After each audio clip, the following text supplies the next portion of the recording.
సోదరిమణులకి, YSR Congress party కుటుంబ సభ్యులకి నా హృదయపూర్వక నమస్కారం తెలియజేసుకుంటున్నాను. ఈ యొక్క 2024వ సంవత్సరం ఇంకొక 15 రోజుల్లో జరుగుతున్నటువంటి ఎన్నికల్లో మిమ్మల్ని అందరినీ కూడా వైఎస్ఆర్ కాంగ్రెస్ పార్టీ తరఫున కోవూరు శాసనసభ్యుడిగా అన్న ప్రసన్న కుమార్ రెడ్డిని,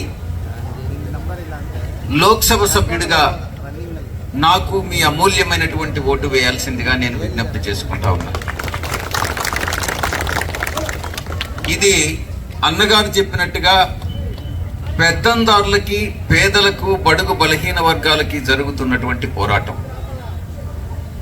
అటు సైడ్ తెలుగుదేశం పార్టీ వైపు ధనవంతులు డబ్బు సంచులతో వచ్చి ఇక్కడ దిగిపోయినారు.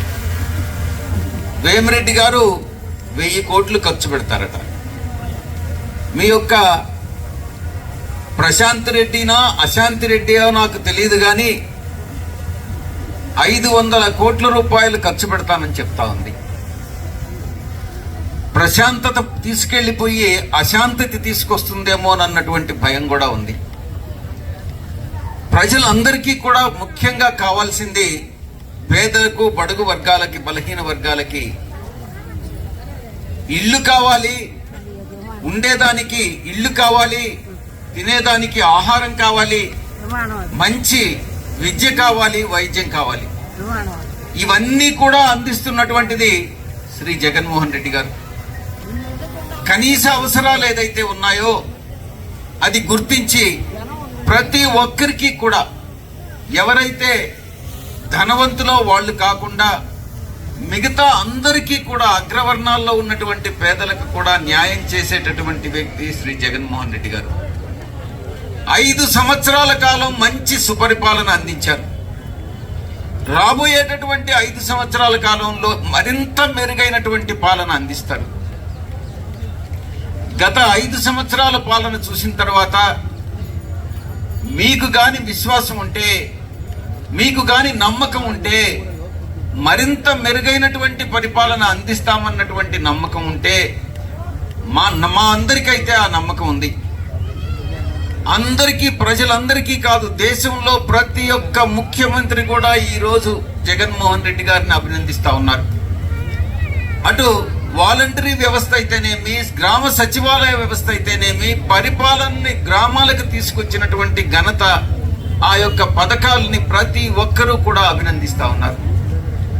దేశంలో మంచి ముఖ్యమంత్రుల్లో మొదటి 3 స్థానంలో జగన్మోహన్ రెడ్డి గారు ఉన్నారు.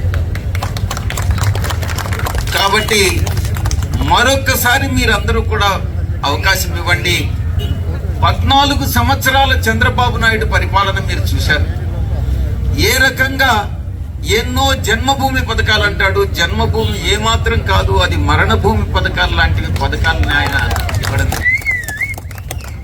మీకు మంచి సుపరిపాలన, పేదల ప్రయోజనాలను కాపాడేటటువంటి పరిపాలన, 87% మంది ప్రజలకి లబ్ధి చేకూర్చేటటువంటి సంక్షేమ పథకాల పాలన, అభివృద్ధి పాలన కావాలనా? లేకుంటే చంద్రబాబు నాయుడు 14 సంవత్సరాలు మీరు చూసినటువంటి కుల వివక్షతతో చేసినటువంటి అవినీతి పాలనను మీరు కావాలా అన్నటువంటిది మీరు నిర్ణయించుకోవాలి.